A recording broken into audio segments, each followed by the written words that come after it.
Friends, अब मैं आपके सामने में चैप्टर नंबर 18 लेकर के हाजिर हूँ, जिसका नाम है भारत, इंडिया। कि आखिर भारत क्या है, हमारा देश क्या है। तो विवेकानंद जी कहते हैं कि जब तक करोड़ों भूखे और अशिक्षित रहेंगे, जब तक करोड़ों लोग, हमारे देश की जो आबादी का ज़्यादातर हिस्सा, अगर वो भूखा रहेगा और अशिक्षित रहेगा, इलिटरेट रहेगा, अनएजुकेटेड रहेगा, तब तक मैं प्रत्येक उस आदमी को विश्वासघात समझूंगा जो उसके खर्च पर शिक्षित हुआ है, परंतु जो उन पर तनिक भी ध्यान नहीं देता। अगर हम भारत में जन्म लेते हैं और यहाँ के समाज, यहाँ के परिवार, यहाँ की संपदा को किसी न किसी तरीके से इस्तेमाल करके शिक्षित हो जाते हैं, तो हमारा ये धर्म बनता है कि हम अपनी ये शिक्षा या जो हमने सीखा है उसका पे बैक करें, इस समाज को वापस शिक्षित करने में, उस तबके को मजबूत करने में जो तबका कमज़ोर है, जो अशिक्षित है।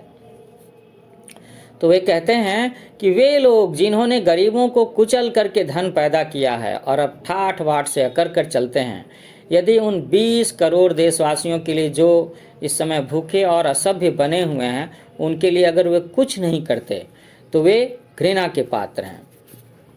मैं अपने देशवासियों से कहता हूँ कि अब तक जो तुमने किया सो अच्छा ही किया है, अब इस समय और भी अच्छा करने का मौका आ गया है। हमारे राष्ट्र में एक प्रकार के भयानक रोग का बीज समा रहा है, और वो है कि प्रत्येक विषय को हंस कर उड़ा देना। ये बहुत ही गलत बात है, क्योंकि मैं देख रहा हूँ कि लोगों के अंदर में, युवाओं के अंदर में गांधीर्य का अभाव है। इस दोष का संपूर्ण रूप से त्याग करो, वीर बनो, श्रद्धा संपन्न हो, और सब कुछ तो इसके बाद में आ ही जाएगा। तमोगुण से हमारा देश छाया हुआ है। तमोगुण का मतलब होता है ऐसे गुण जो गुण नहीं, अवगुण की श्रेणी में होने चाहिए। जहाँ देखो वहाँ पर तम, रजोगुण चाहिए। इसके बाद सत्व, वह तो अत्यंत दूर की बात है आजकल के लोगों में। तम का मतलब होता है अंधेरा, तो आप समझ सकते हो कि तमोगुण का मतलब क्या है। स्वयं कुछ करना नहीं, और यदि दूसरा कोई कुछ करना चाहे तो उसका मखौल उड़ाना हमारी जाति का एक महान दोष है, और इसी से हमारी जाति का सर्वनाश हुआ जाता है। हृदयहीनता तथा उग्रम का अभाव, उग्रम नहीं है एक्चुअली में, ये शब्द है उद्यम, लेबर का अभाव, सब दुखों का मूल है। अतः इन दोनों को त्याग दो। किसके अंदर क्या है, प्रभु के बिना कौन जान सकता है। सभी को अवसर मिलना चाहिए, आगे प्रभु की इच्छा। सभी को अवसर मिलने का मतलब है कि सभी लोग compete करें, और जो बेहतर होगा, जिसने ईमानदारी से मेहनत की है, वो सफल होगा, लेकिन मौका तो सबको मिलना ही चाहिए।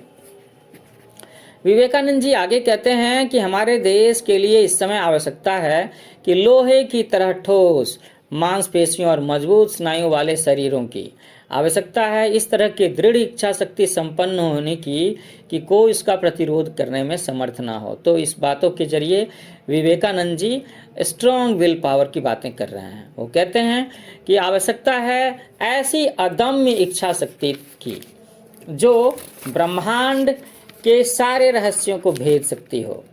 यदि यह कार्य करने के लिए अथाह समुद्र के मार्ग में भी जाना पड़े, सदा सब तरह से मौत का सामना करना पड़े, तो भी हमें यह काम करना ही पड़ेगा। यही हमारे लिए परम आवश्यक है। वो कहते हैं कि भाई बोलो कि भारत की मिट्टी मेरा स्वर्ग है, भारत के कल्याण में मेरा कल्याण है, और रात दिन करते रहो, हे गौरीनाथ, हे जगदम्बे, मुझे मनुष्यत्व दो। माँ, मेरी दुर्बलता और कापुरुषता दूर कर दो, मुझे मनुष्य बनाओ, सबल मनुष्य। आगामी 50 वर्ष के लिए यह जन्मभूमि भारत माता ही मानो आराध्य देवी बन जाए, ऐसा आह्वान करते हैं विवेकानंद जी आजकल के युवाओं से। वो कहते हैं कि अपना सारा ध्यान इसी एक ईश्वर पर लगाओ। हमारा देश ही हमारा जागृत देवता है, तो हमें देश की पूजा करनी चाहिए, मातृभूमि की पूजा करनी चाहिए। तो बच्चों, ये चैप्टर यहाँ पे ख़त्म होता है। आपको फिर से कहूँगा, happy learning with new age coaching. तो इस चैनल को लाइक करें, शेयर करें, सब्सक्राइब करें।